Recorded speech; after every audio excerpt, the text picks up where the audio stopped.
Double kill, triple kill, overkill. Kill-tacular. Kill-trocity, Kilimanjaro. I am pretty hungry. My pals are pretty hungry. We got some food. We have some nice hors d'oeuvres. We also have a cake that took 10 years to cook. But we could always have more. You know, we're a bunch of greedy people. And right now I'm in my favorite place to farm resources for food, and that is between Plateau Beginnings and the Grassy Behemoth Hills. That's because most of these pals are low level, and you can just run them over. As you can see, I got a couple chickens already. And I'd say the things that I focus on are things that I need. Things that are like chicken, things that are like these deer right here, who, unfortunately for them, nice icicle spike gets rid of them. I really recommend using Fanglope because you can quickly run over these pals with Fanglope, and then at the same time, he has pretty good moves to take out larger pals. And depending on your level, hold up, you can also use firearms. The Second Amendment is respected in Palworld. You can, for the most part, farm what you want. For me, I usually just look for lamb balls, chickens, as well as the cats. Even though they only drop like 1 or 2 red berries, it's pretty good. Most of the recipes that I make are either going to be, depending on the nutrition you want, you say the chickpea saute, which is chicken as well as red berries. You can then also make, I don't have it on me here, but you can also make a lamb ball saute. And you can also make, if you have egg, berries, and I think deer meat, you can make Ecthadeer Locomoco. So you can get a lot of stuff here depending on what you're looking for. And of course, you can keep it basic. You can make the deer as is. You can make the chicken kebab as is.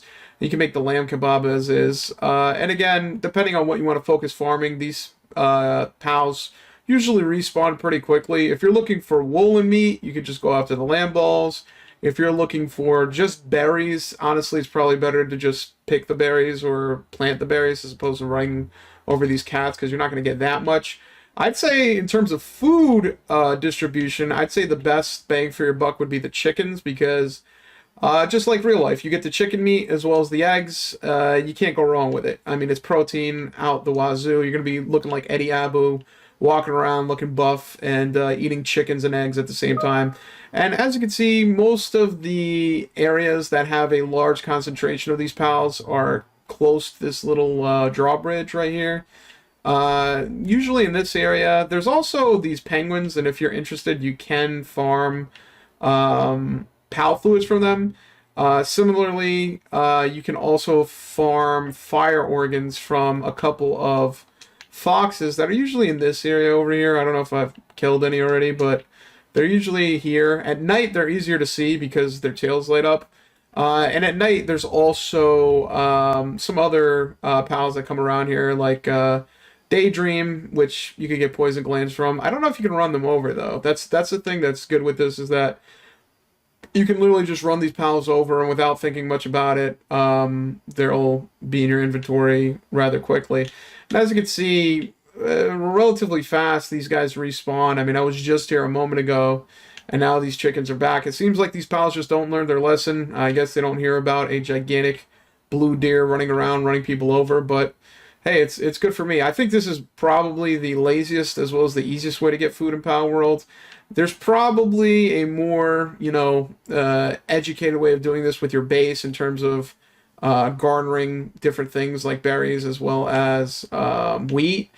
But in my opinion, the AI in the game is really annoying. Unless it's something that's very, very simple, as in 2 steps, it gets a little bit wonky. I'm not going to have something where it's a setup between, planting these berries, then collecting them, then watering them. Then you're going to have a grass pal to plant them. All that work, all that thinking, all that unnecessary dribble-drabble. Enough yapping. You come here, you run over these pals, and you get what you want. I'd say for the food, it's been the easiest way to do this. And honestly, once you start doing this, the problem that you're going to face is that you're going to have so much food, and you're not going to know what to do with it. And at that point in time, you will be as greedy as me.